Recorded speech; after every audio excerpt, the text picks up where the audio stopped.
नमो अर्हन्ताणम् नमो सिद्धाणम् नमो आयिरीयाणम् नमो अध्यायाणम् नमो लोये सर्वसाहूणम् संयमांश जग्रोजा भोगर्षि परिणाम उदय प्रतिज्ञा को भयो प्रतिमाता को नाम।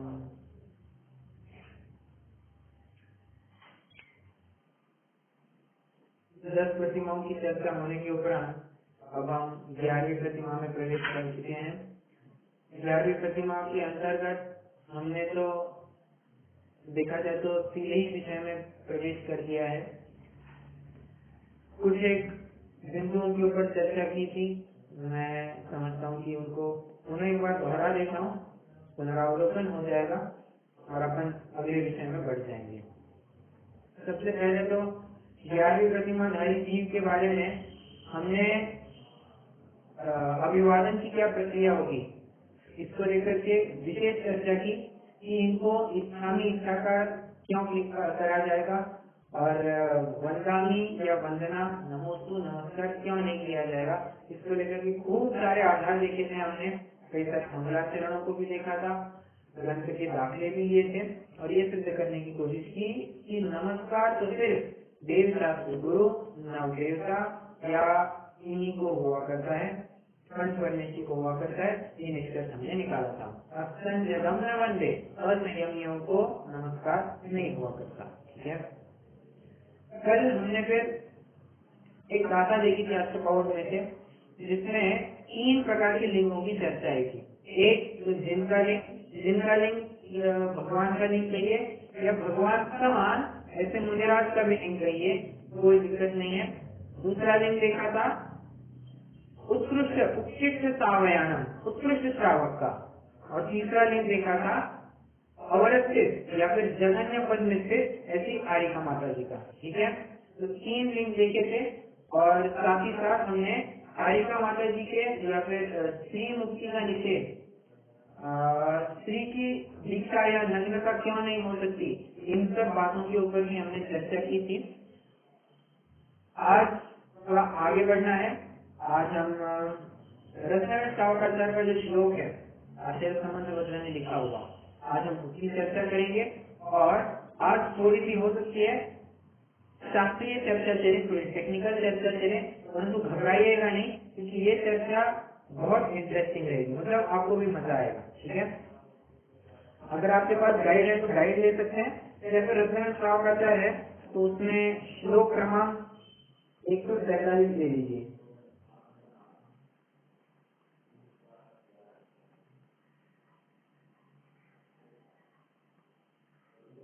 गाइड में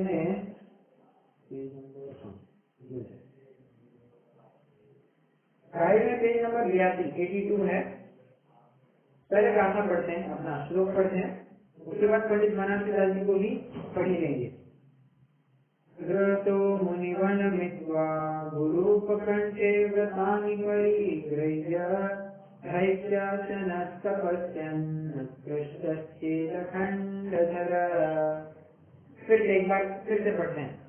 गृहतो मुनिवन मित्वा गुरुपकंठे व्रतानि परिगृह्य भैष्यासनस्तपस्यन् कृष्णश्चेदखण्डधर। यहाँ पर 11वीं प्रतिमाधारी जी के लिए कई सारे विशेषणों का प्रयोग किया गया है। ठीक है, एक मिनट। हाँ, तो सबसे पहला विशेषण तो ये आया कि गृह तो मुनिवन मित्वा, घर को छोड़कर, गृह तो घर को छोड़कर, मुनिवन मित्वा, मित्वा मतलब मिलकर, उनके समीप जाकर, पास जाकर। ठीक है, किसके पास जाकर? मुनिराज के पास जाकर। और मुनिराज कहाँ होते हैं? वन। ठीक है, अंडरलाइन द वर्ड वन। गुरुपकंठे व्रतानि परिगृह्य, और गुरु के समीप जाकर व्रतानी परिग्रह्य व्रतों को धारण करते हैं। अब एक मेरा प्रश्न है, क्या व्रतों को धारण करेंगे? व्रत तो इनके पहले से ही चलते आ रहे हैं, ऐसे क्या व्रतों को धारण करेंगे?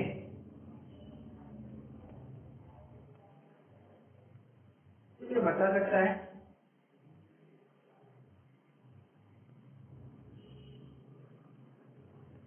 बहुत सिंपल है, बहुत सिंपल।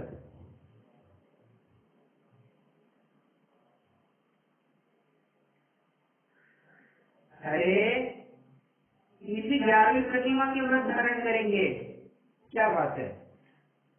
11वीं प्रतिमा के ही व्रतों को धारण करेंगे, पर कहाँ जाकर के? मुनिराज के समीप जाकर के। ठीक है, ये बात ध्यान रखनी चाहिए। अच्छा, आरिका के केस में क्या लेंगे?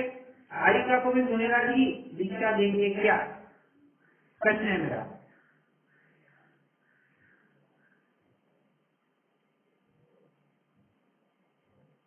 कोई तो उत्तर दीजिए।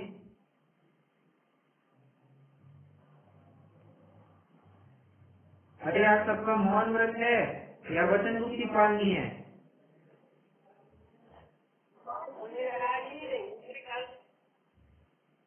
एक उत्तर आया है, मुनिराज देंगे।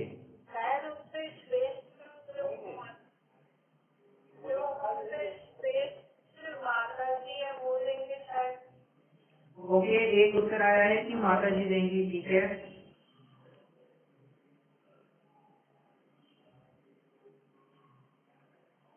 आप भी कुछ कह रहे थे डॉक्टर साहब?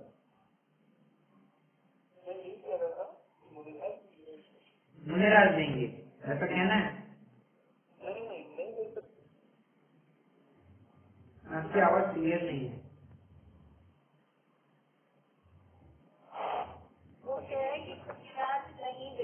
अच्छा, मुनिराज नहीं दे सकते। ओके, हाँ अभी अभी आ रही है। तो 1:2 में अपने पास डिसीजन है। एक उत्तर आया है कि मुनिराज ही देंगे, बराबर, और 2 उत्तर आए हैं कि मुनिराज नहीं देंगे।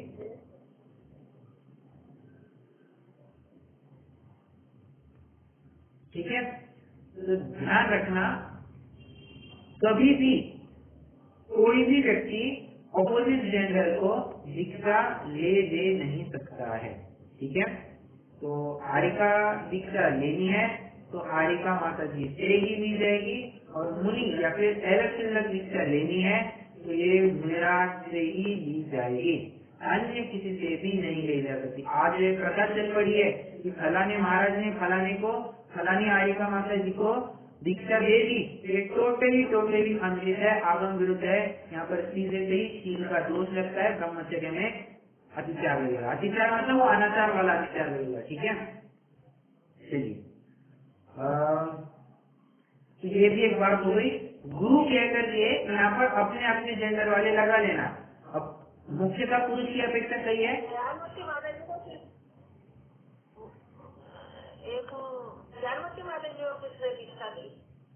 वो मैं नहीं जानता।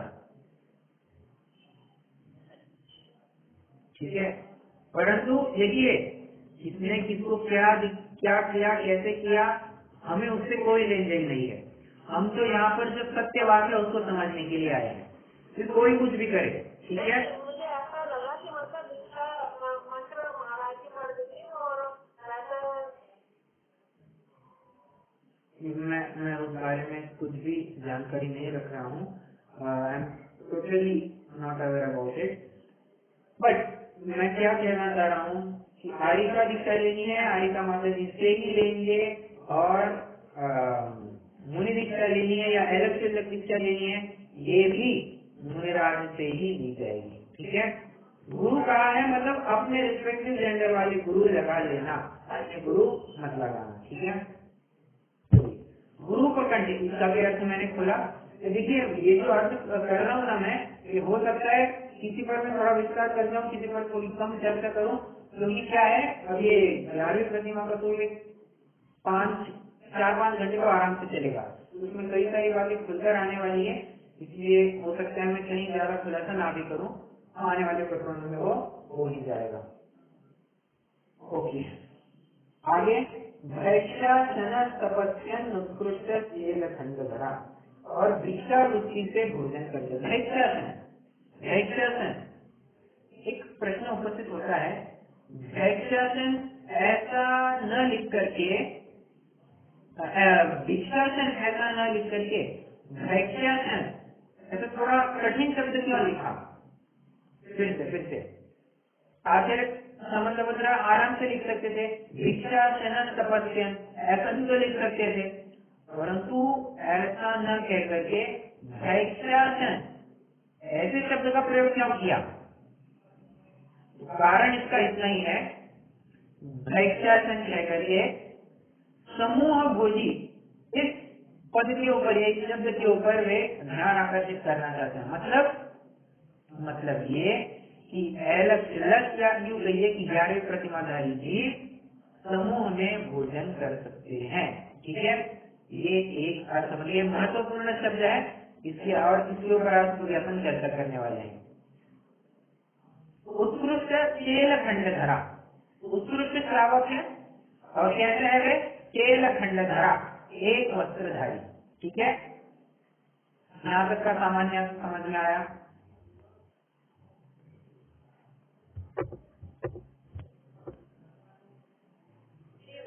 ओके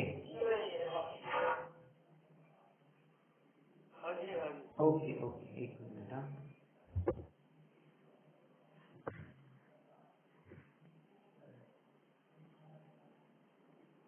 ठीक है, अब अपन ये मुझे थोड़ा सा बेसिक बेस बनाना था। अब इससे आगे हो सकता है थोड़ा टॉपिक चेंज ही हो जाए, परंतु किसी अपेक्षा से जुड़ा हुआ भी रहेगा प्रकरण। अष्टबाहुल आपके पास होगा तो अष्टबाहुल ले लीजिए।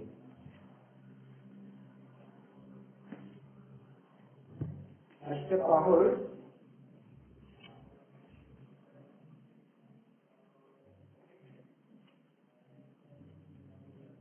दूसरा बाहुल की जाता है 21 नंबर की। मैं कल कह रहा था ना कि इसका मैं आधा ही अर्थ कर रहा हूँ, इसका आधा बचा हुआ अर्थ कल करेंगे, बस और वो अर्थ करने जा रहे हैं।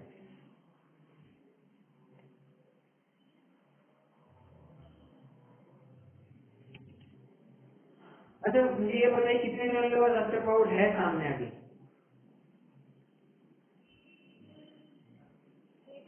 मेरे पास तो नहीं है। ओके, अगर किसी बात पीरियड हो गए तो ग्रुप पे डाल सकते हैं कि थोड़ी महत्वपूर्ण है अभी। मैं सोचे अगर नहीं भी होगी तो कोई बात नहीं है, आप सिर्फ आराम से सुनते जाइए, आपको सब समझ में आएगा। मैं पढ़ता हूँ। द्वियं च उत्तलिंगम उक्तिकं अवर्तावयानं च धिक्खं भ्रमेहि परते, धिक्खं भ्रमेहि परते समिति भाते नमोणेन। फिर से एक बार पढ़ेंगे। द्वियं च उत्तलिंगम, मैं अर्थ भी करते जाता हूँ। द्वियम मतलब दूसरा, च उत्तलिंगम, उत्तम च कहा है, दूसरा लिंग कहा है, कौन सा? उत्कृष्टम अवर्तावयानं च, उत्कृष्ट श्रावक का द्वितीय लिंग बताया गया है।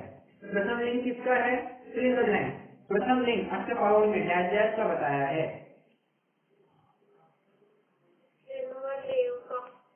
और थोड़ा और आगे बढ़ेंगे तो किसका कहेंगे?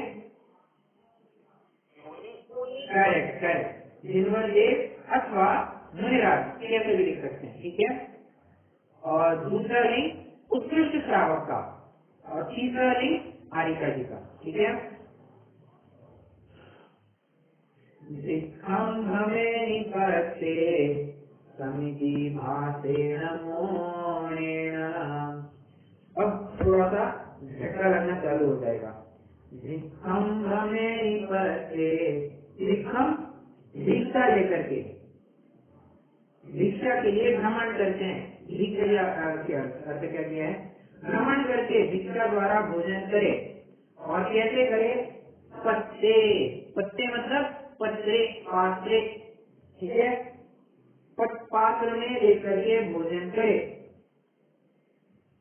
समिति भातेन मौनेन तथा समिति भातेन मतलब भाषा समिति रूप बोले अथवा मौन से रहे।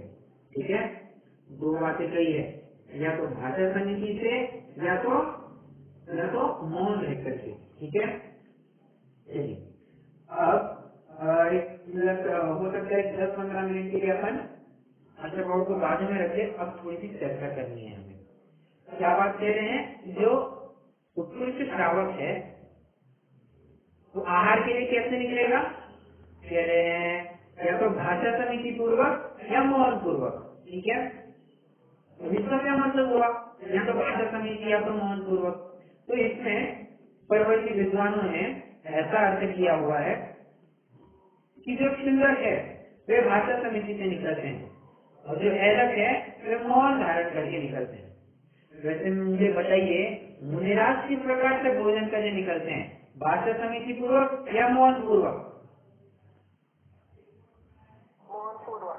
करेक्ट, मौन पूर्वक। वचन मुक्ति का कवच लेकर के, मौन रूपी कवच लेकर के ही वे आहार के लिए नगर में आते हैं। ठीक है, ये तो मुनिराज की बात होगी। 11वीं प्रतिमाधारी में विद्वानों ने ऐसा विभाजन किया है, भाषा समिति पूर्वक क्षुल्लक निकलते हैं आहार के लिए और ऐलक ये मौन पूर्वक आहार के लिए निकलते हैं। अब भाषा समिति पूर्वक निकलना मतलब क्या, मौन तो समझ में आ गया कि कुछ बोलेंगे ही नहीं। ठीक है, जो उनकी निश्चित मुद्रा होगी उस मुद्रा को धारण करके वे आहार के लिए निकल लेंगे। क्षुल्लक के केस में भाषा समिति मतलब क्या, तो देखिए, जब भी वे किसी घर के पास आएंगे, अक्सर जैनी के घर पे ही जहाँ पर शुद्धता पे आहार मिलेगा, वहां पर वे आकर के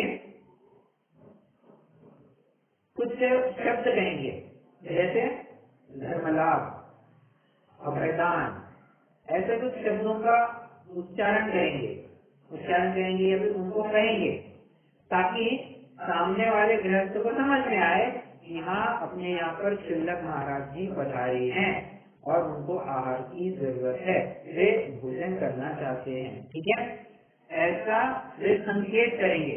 ऐलक और मुनि ऐसा संकेत भी नहीं करेंगे। ठीक है, अरे मुनिराज की तो बात ऐसी है कि वे घर में कितना प्रवेश करते हैं, घर में भी मतलब घर के कंपाउंड में 3/4 तक आगे बढ़ते हैं, और वो भी कब, जब दरवाजा खुला हो, किसी पशु या प्राणी या पक्षी अथवा किसी मनुष्य के द्वारा रोक टोक ना हो, तब जाकर के ही वे कंपाउंड में 3/4 तक आगे बढ़ते हैं।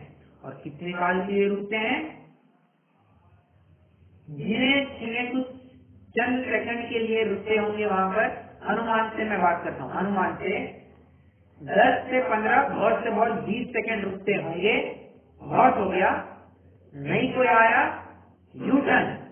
बस उतने 15-20 सेकंड में वहां पर श्रावक में हाजिर होना है, और मतलब किसी ने ऐसी खिड़की में से झांक कर देख लिया कि महाराज आए हैं, तो सहजता में वहां पर जाएंगे, महाराज को रिसीव करेंगे, हे प्रभु आइए आइए आइए कहेंगे, उनको रुकाएंगे, तीसरे कहेंगे, और फिर आहार की प्रक्रिया चालू होगी। यहाँ पर ऐलक के केस में भी लगभग वैसा ही होगा। ठीक है, क्षुल्लक के केस में हम समझ सकते हैं कि बाबा कोई तो भी धर्मलाभ, अभयदान, इन शब्दों को कह रहा है, मतलब क्षुल्लक महाराज जी यहाँ पर आए होंगे। ठीक है, चलिए, ये अर्थ लेना है आपको भाषा समिति का। ठीक है,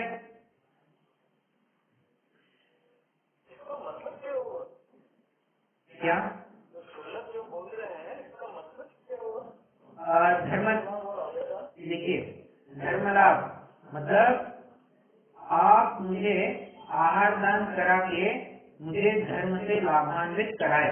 ठीक है, एक ऐसा सामान्य अर्थ लेंगे। और अभयदान का अर्थ कैसे लेंगे, आप मुझे ऐसी कोई वस्तु आहार में दान दीजिए ताकि मैं निर्भय रूप से मोक्ष मार्ग में आगे बढ़ सकूं, ऐसा अभयदान का अर्थ है। ठीक है, ये सामान्य अर्थ है और ग्रंथों में इन शब्दों का प्रयोग हुआ है। ठीक है,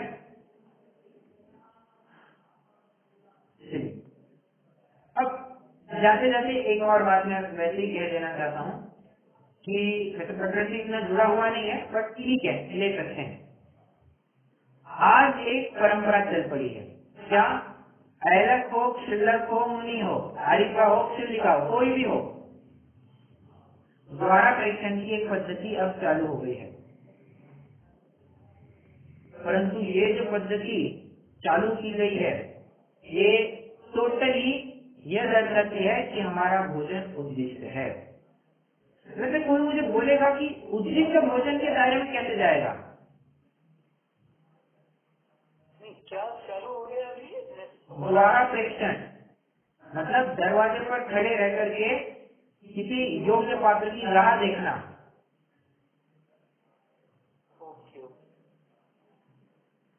ऐसे ये प्रथा जो फिलहाल में चालू हुई है, ये अनुचित क्यों है और उद्दिष्ट भोजन है, ये अपने आप कैसे सिद्ध करता है? क्योंकि जो रोजाना घर में खाना बनता है उसके लिए आहार नहीं किया जाता है, उसके लिए इसमें बनाना होता है। ओके, और मतलब आप सही रास्ते पर है।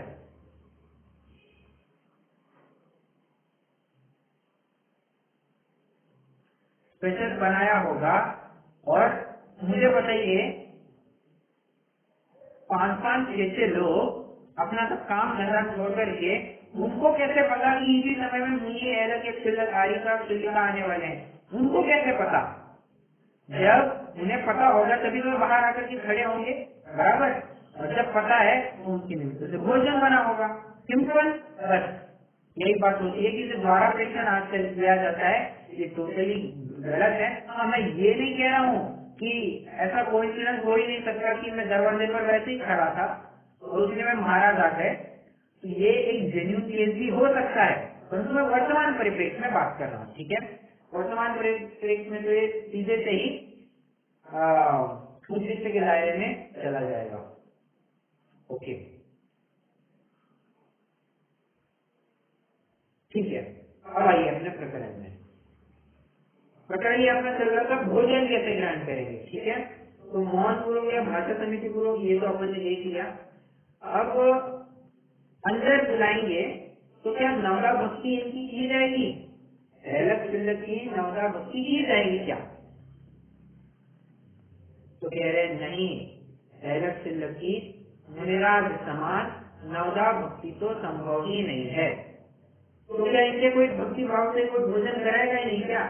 कराएंगे, भक्ति भाव से ही कराएंगे, परंतु जितनी 9 भक्तियां पड़दान की जो पूरी प्रक्रिया मुनिराज में लगती थी, वो पूरी की पूरी ना लगते हुए कुछ एक भक्तियां ही ऐलक क्षुल्लक के लिए लागू होंगी, ठीक है।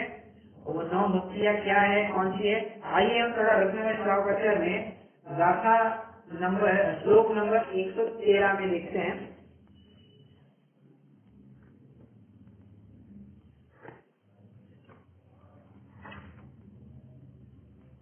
पेज नंबर 168 है रत्नगंज श्रावकाचार्य में, अपने सदा सुजाल दिवाली की सही है, ठीक है। नव पुण्य प्रतिपक्ष 113, page 168 रत्नगंज Shravakacharya, yes, page number 168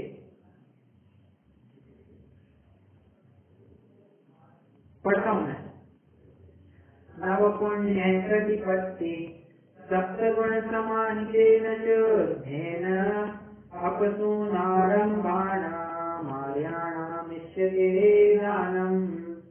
अब यहाँ पर नव पुण्य प्रतिपत्ति मुख्य बात जिसके पीछे मैंने सारा पढ़ा। नव पुण्य मतलब नवधा भक्ति, ठीक है। अब प्रतिपत्ति का ही अर्थ होता है प्रतिग्रहण, और इस प्रतिग्रहण का ही बिगड़ा हुआ रूप है पड़गाहन। 2 बातें कही मैंने। प्रतिपत्ति मतलब ही प्रतिग्रहण, और प्रतिग्रहण का ही बिगड़ा हुआ रूप है पड़गाहन, ठीक है। आपको मूल ग्रंथ में पड़गाहन ऐसा शब्द नहीं मिलेगा, प्रतिग्रहण या प्रतिपत्ति ऐसा शब्द ही मिलेगा, ठीक है। चलिए, कौन कौन से 9 भक्ति पूर्वक आहार कराया जाता है, आइए हम उनको देखते हैं।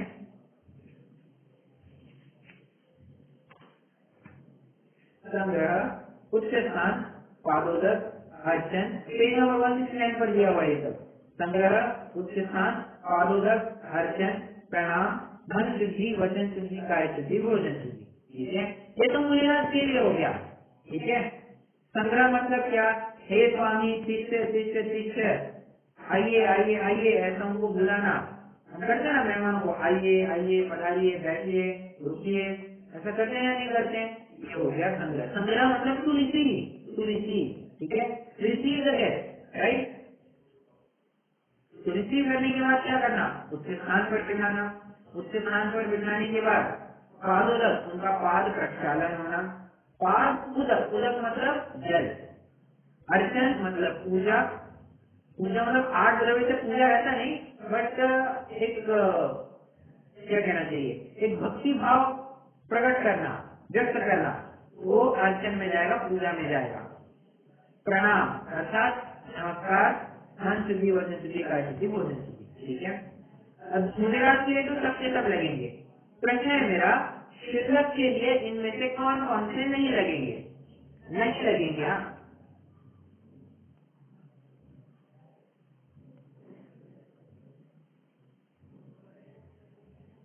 पूजा नहीं होगी, अर्चना नहीं लगेगा। पूजा नहीं होगी अर्थात अर्चना नहीं होगी। बहुत बढ़िया, एक ये नहीं लगेगा। और कुछ नहीं लग सकता है क्या?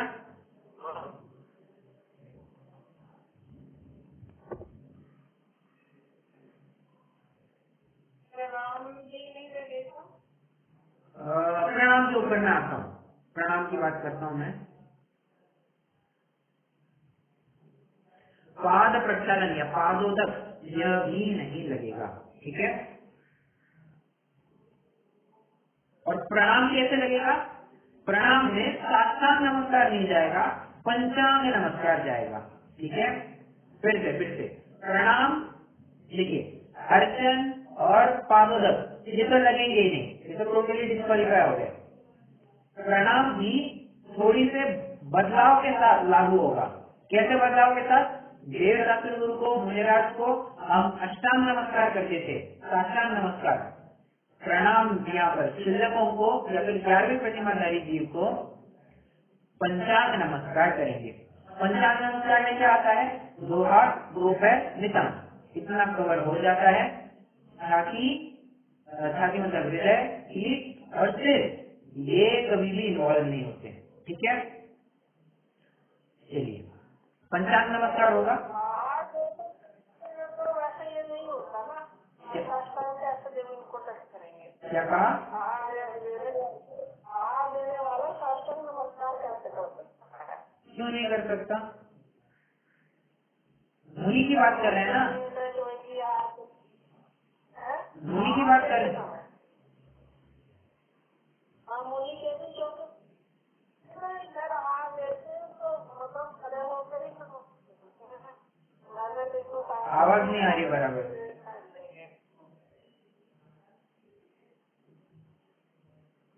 आवाज। हेलो, हाँ जी, आहार के टाइम पर तो खड़े होकर ही नमस्कार बोला जाता है ना। खासकर नमस्कार को आहार में जमीन में टच होगा तो उसकी वजह से हो जाएगा ना इस तरह से। नहीं, साष्टांग नमस्कार होगा। तो भक्ति भाव लिखना चाहिए ना। बस मैं खड़े खड़े उनको नमस्कार करूंगा तो मेरे पैर कहाँ इन्वॉल्व हुए, मेरा नितंब कहाँ इन्वॉल्व हुआ? 3 अंग तो वैसे हुए ही नहीं मेरे। ठीक है, छाती भी नहीं होती होगी, वही मैं सोचती थी। यहाँ तो सब ऐसे ही मैंने देखा नहीं। हाँ, ठीक है, तो अष्टांग नमस्कार होगा और नॉर्मल होगा। देखिए, ये हाथ जो पंजा है अपना, पंजा तो कहीं नहीं टिकेगा। क्या टिकेगा? मैक्सिमम इतना वाला भाग टिकेगा। और ये भी होता है कि भोजन कराने से पहले श्रावक भी हाथ धोएगा या नहीं धोएगा? बिल्कुल धोएगा। वो थोड़ी ना ऐसी भोजन परोसना चालू कर देगा, वो भी अपने हाथ शुद्ध करेगा, मुनिराज के भी हाथ शुद्ध कराएगा, फिर ही जाकर के आहार दान करेगा। वरना वो ऐसी मैंने हाथ से थोड़ी देगा, वो तो अभक्ति भाव हो गया। ठीक है, चलिए मैं कहा था? हाँ, साष्टांग नमस्कार देगा। और साष्टांग नमस्कार भी कैसे देगा आप सभी जानते हैं। साष्टांग नमस्कार कैसे?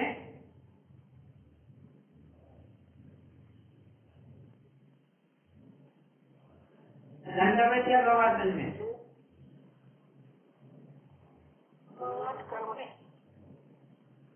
करेक्ट, गवासन में नमस्कार दिया जाएगा।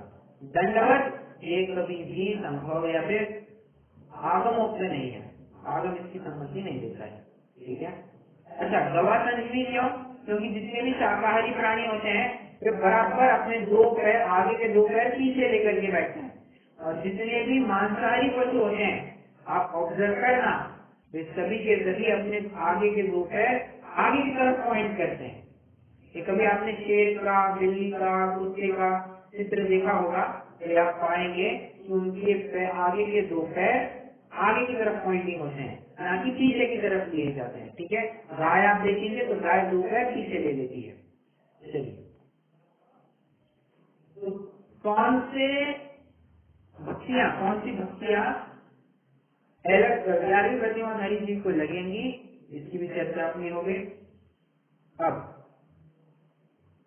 एक बात आ रही है कि भिक्षासन और भैक्षासन इनमें क्या फर्क है, ठीक है।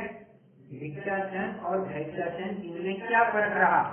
तो भिक्षासन मतलब नॉर्मली एक जगह पर ही भोजन करना, और भैक्षासन मतलब समूह भोजन करना। समूह भोजन करना मतलब, सुनिए, 11वीं प्रतिमाधारी जो जीव है उसके केस में कैसा होता है कि अब एक मोहल्ला है, ठीक है।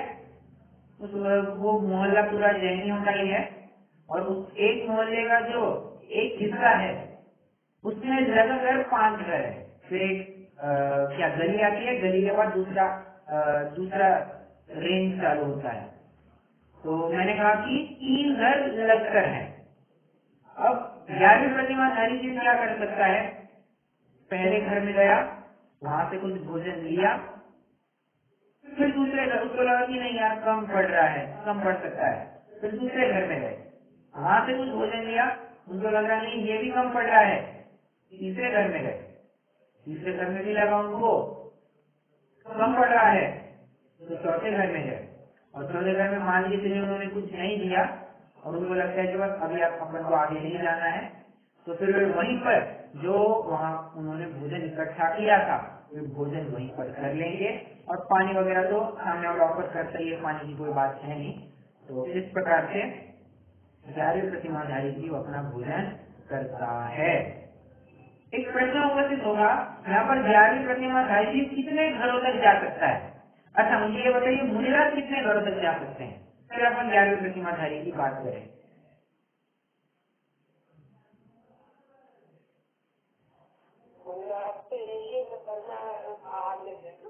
आहार एक घर में लेते हैं, परंतु मान लीजिए आहार विधि नहीं मिली तो कितने घरों तक जा सकते हैं?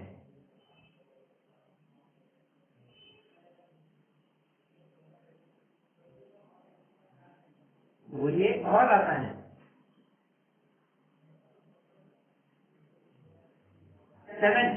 7 घरों तक वे जा सकते हैं, परंतु 11वीं प्रतिमा के केस में अनेक घरों में जा सकते हैं, ऐसा उल्लेख मिलता है, ठीक है।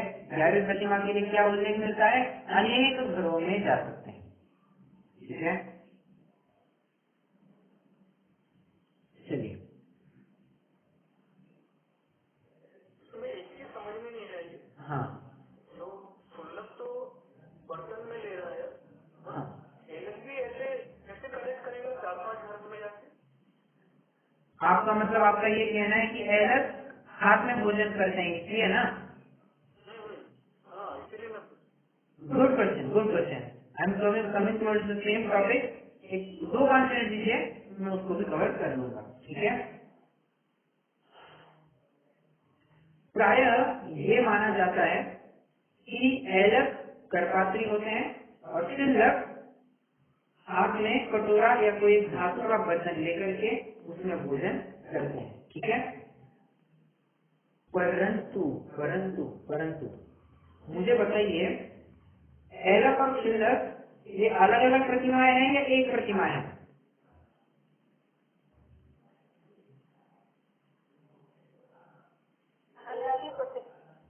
एक ही प्रतिमा में आता है। क्या कहा?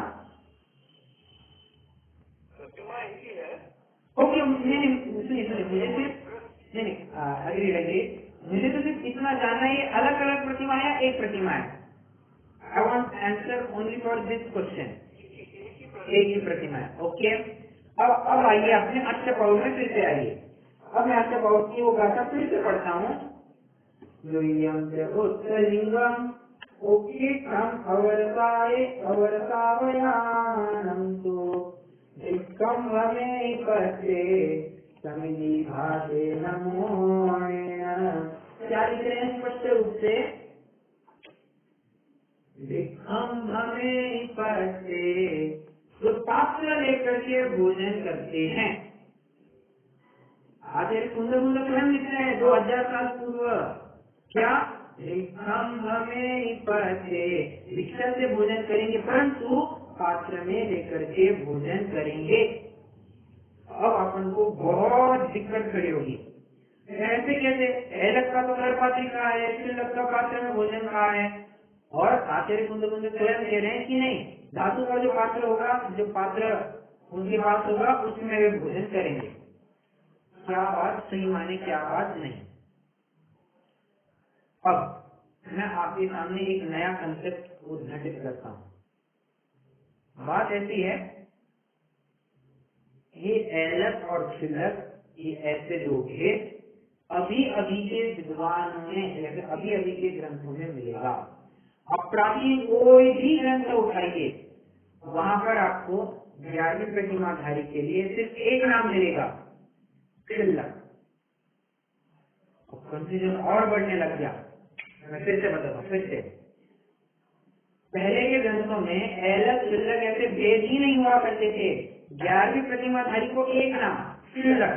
मतलब जो आज अपन भेद करते हैं ना, तो वो कैसे बनेंगे? शिलक ही दो भेद, शिलक और ऐलक। कितने जन समझ रहे हैं मुझे मैं क्या कहना चाह रहा हूँ?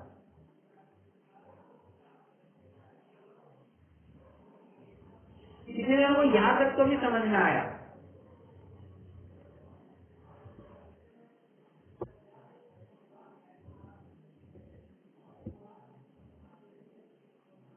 आवाज आ रही है मेरी?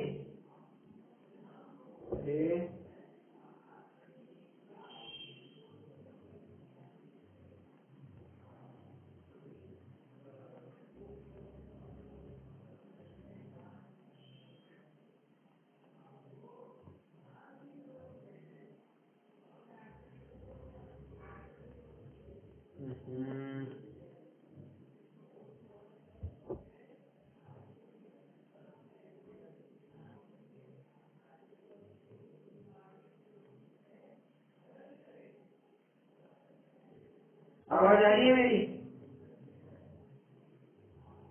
आवाज आ रही है? ओके, सॉरी मैं डिस्कनेक्ट हो गया था। मैं क्या कह रहा था? वैसे कहाँ तक मुझे आपने सुना?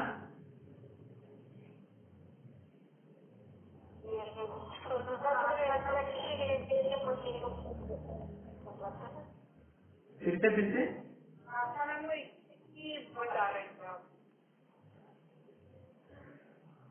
हाँ, गाथा की चर्चा कर रहा था ना मैं। Okay okay. तो गाथा में इतनी बात आई है कि विक्रम हमें ही पत्ते पात्र को लेकर के भोजन करते हैं। ठीक है, अब दिक्कत यहाँ पर खड़ी हो रही है कि अभी अभी के ग्रंथ में अपन को ये मिलता है कि ऐलक पात्र में भोजन करते हैं और शिलक पात्र को धातु के पात्र में भोजन करते हैं। और आचार्य कुंद स्वयं क्या कह रहे हैं कि ये जो उत्कृष्ट श्रावक है, इस उत्कृष्ट श्रावक के पात्र में भोजन हुआ करता है, कर पात्र नहीं, धातु के पात्र में। कौन सी बात नहीं माने? ठीक है, देखिए पहले तो अपन को ये समझ लेना चाहिए कि पूर्व आचार्यों के दृष्टि में ऐलक और शिलक या फिर 11वीं प्रतिमा के दो भेद थे ही नहीं। शिलक और ऐलक के नाम तो अभी अभी डाले गए हैं। ठीक है, मूल नाम तो 11वीं प्रतिमा का शिलक यही हुआ करता था। मतलब उस शिल्लक के 2 भेद कीजिए, शिल्लक रहेगा। जिस प्रकार अपने अतिचार के 4 भेद किए थे ना, अतिचार के 4 भेद, अतिक्रम, व्यतिक्रम, अतिचार, अनाचार, उसी तरह शिल्लक के 2 भेद करने, शिल्लक रहेगा। कितने लोग यहाँ तक समझ रहे हैं?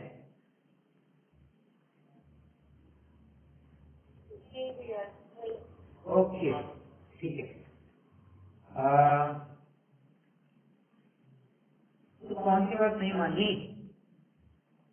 देखिए, आचार्य कुंद की तो दृष्टि में जो भी असंयमी होता है उसने कर पात्र में ही भोजन करना चाहिए। बस ये उनकी क्या कहना चाहिए, स्ट्रिक्ट पॉलिसी है। असंयमी हो, कर पात्र में भोजन सुनाने की अलाउड ही नहीं है, टोटली डिसअलाउड। आधार लीजिए, आइए अच्छा पाउड में पेज नंबर 52 ले लीजिए।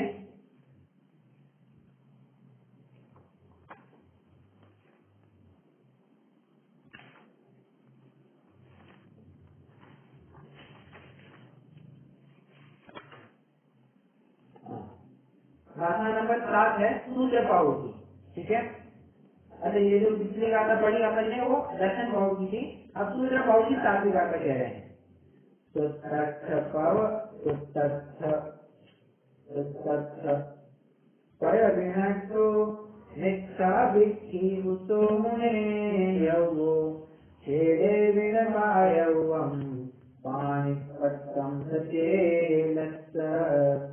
जिसके सूत्र का अर्थ और पद विनिश्चय है और प्रकट मिथ्या दृष्टि है, इसलिए जो सचेल है, चेल मतलब होता है कपड़ा, चेल मतलब होता है कपड़ा, जो कपड़े सहित है, वस्त्र सहित है, उसको केले भी अर्थात हास्य कुतूहल में भी, खेल मात्र में भी पानी पात्र अर्थात हस्तरूप पात्र से आहार दान नहीं करना।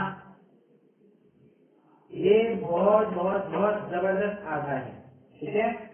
मतलब जो कपड़े से सही है, कपड़े से सही, हम तुम तो आ ही गए, जिसने एक लंगोटी मात्र में धारण किया है, धागा मात्र भी होगा वो भी परिचय हो गया, ठीक है, इतना ध्यान रखना। एक आधार मिल गया, अब दूसरा आधार पेश करता हूँ आपके सामने। आइए सूत्र पाउड की 10वीं गाथा में, 10वीं गाथा है नित्येल पाणिपत्रम ओवरिष्ठम परमज्ञवल्। नित्येल पाणिपत्रम ओवरिष्ठम परमज्ञवलिन्देम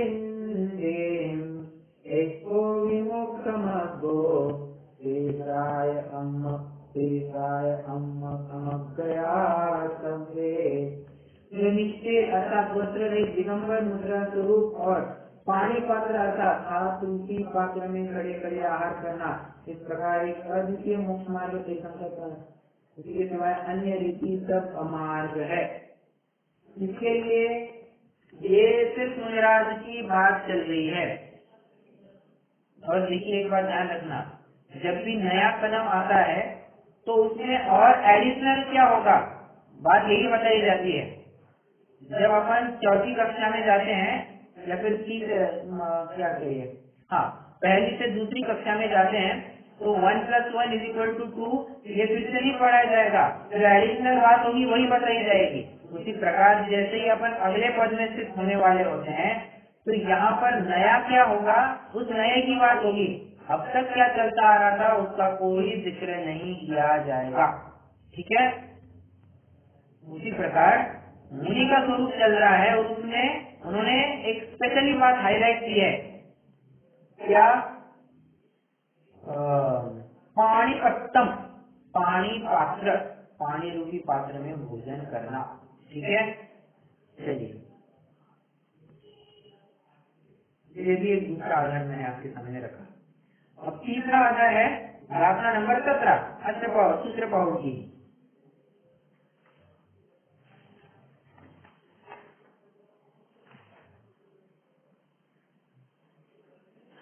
ये पानी पात्र क्या है इसका?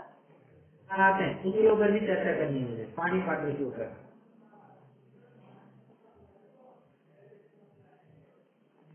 पहले ये अपन तीसरे मतलब 17वीं गाथा पढ़ लेते हैं। वालब्ध कोड़िमित्तम परिगह गहनम न होई साहूणम भुंजे पाणी परते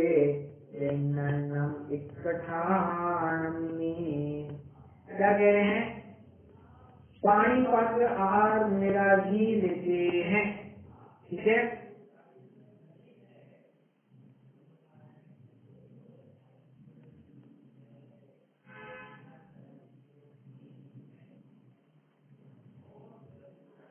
ओके, यहाँ से मतलब मैंने आपको तो सामान्य अर्थ ही बताया कि हाँ, जिन सूत्र को जानने वाले मुनि हैं उनका स्वरूप फिर दृढ़ करने को कहते हैं। मतलब ये मुनिराज का स्वरूप चल रहा है और मुनिराज के स्वरूप में फिर से बात आई है कि पानी पत्ते भुंजे ही पानी पत्ते पानी पात्र में भोजन करते हैं, ठीक है। अब मतलब कुल मिलाकर के ये आचार्य कुंद का या फिर अन्य आचार्यों का भी क्या कहना है? ये पात्र भोजी है, पात्र लेकर के भोजन करने वाला होता है। कौन? 11वीं प्रतिमाधारी जी, ठीक है। अभी अलग से अलग वाला भेद मत लगाना, ठीक है। चलिए Kalpana ji, I am shortly coming towards your doubt, but just let me start with the particular topic. अब देखिए, चरित्रकार नाम का एक ग्रंथ है, ठीक है। अब और भी थोड़ी सी क्लिष्टता चालू होगी, इसलिए अभी एक लास्ट के 10 से 15 मिनट थोड़ा कॉन्सेंट्रेटेड रहना। चरित्रकार नाम का एक ग्रंथ है जो कि चामुंडराय द्वारा लिखा गया है, ठीक है। उसमें उन्होंने 11वीं प्रतिमाधारी जीव के लिए कई सारे विशेषण दिए हैं, जैसे एक चाटक धरो। एक चाटक धरो मतलब एक वस्त्रधारी, उसी को आचार्य समंतभद्र के शब्दों में तेल खंडधर ऐसा कहा जाएगा, ठीक है। ये तो एक विशेषण बताया। दूसरा विशेषण भिक्षासन। भिक्षासन यहाँ पर जरूर क्या है, क्योंकि इसका अर्थ भैक्षासन ऐसा ही लेना है, ओके। और तीसरा विशेषण जिन्होंने दिया है पानी पात्र कुटेन भूति। क्या चरित्रकार में क्या लिखा है 11वीं प्रतिमाधारी के लिए? पानी पात्र कुटेन भूति। और पानी पात्र मतलब क्या होता है? अंजलि में भोजन ग्रहण करके, अंजलि में भोजन लेके ग्रहण करना, ये अर्थ होता है। अब प्रश्न और मतलब समस्या और भी मंडराने लग गई। और चरित्रकार ये कोई ऐसा ग्रंथ नहीं है, ये प्रॉपर जेन्युइन ग्रंथ है, ठीक है। चामुंडराय ने लिखा हुआ। प्रश्न ऐसा उपस्थित होता है कि चामुंडराय को आचार्य कुंद के विरुद्ध कुछ लिखना था या अपना नया मत स्थापित करना था, इसलिए कोई बात डाल दी उन्होंने। अरे नहीं रे बाबा, ये प्रामाणिक ग्रंथ है, आचार्य प्रामाणिक है, कैसे इसको गलत किया? इसकी अपेक्षा हमें समझनी होगी, ठीक है। अब आते हैं पानी पात्र का अर्थ क्या होता है, पहले ये तो समझ ले, फिर पानी पात्र में भोजन करना ये क्या अर्थ लगाना होगा ये भी समझ लेंगे। क्वेश्चन, पानी पात्र मतलब क्या? अब इसके 3 अर्थ बनते हैं, पानी पात्र के 3 अर्थ बनते हैं, ठीक है। जैसे पानी मतलब हाथ होता है, ठीक है। पानी मतलब हाथ होता है, पानी नहीं, पानी बाण वाला न। तो पानी पात्र उदेन भूति। अगर हम बहुब्रीहि समास लगाते हैं, अब थोड़ा व्याकरण भी आ रहे हैं, अगर हम बहुब्रीहि समास लगाते हैं तो अर्थ क्या बनेगा? पानी ही पात्र है जिसका, ऐसा पानी पात्र, ठीक है। या फिर पानी रूपी पात्र जो मिनरल लेते हैं, ओके, ये एक अर्थ बनेगा। दूसरा सप्तमी तत्पुरुष से अर्थ निकालेंगे तो पानी में पात्र रखकर, सप्तमी में क्या आता है? उसमें, उसके ऊपर या उसमें, ठीक है। तो कह रहे हैं कि पानी पात्र का सप्तमी तत्पुरुष से अर्थ निकालेंगे तो पानी में अर्थात हाथ में पात्र ऐसा अर्थ निकलेगा। और यदि द्वंद्व समास लगाते हैं तो पानी अलग पात्र अलग, तो 2 अर्थ करेंगे, ओके।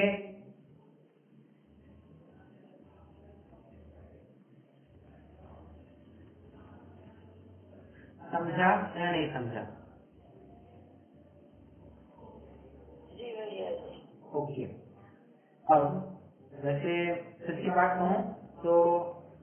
अब ज्यादा बढ़ना भी युक्ति संगत नहीं है, क्योंकि क्या है, प्रकरण थोड़ा क्लिष्ट है।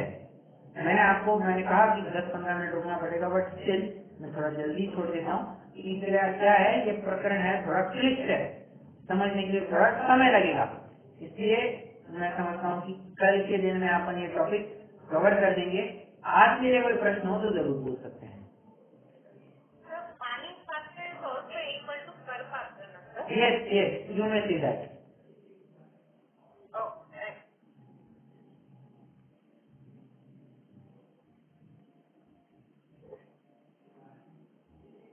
ठीक है, चलिए अब रुकते हैं अपन। कोई प्रश्न हो तो जरूर पूछिएगा। यार क्या हो रहा है, आवाज आ रही है मेरी बराबर?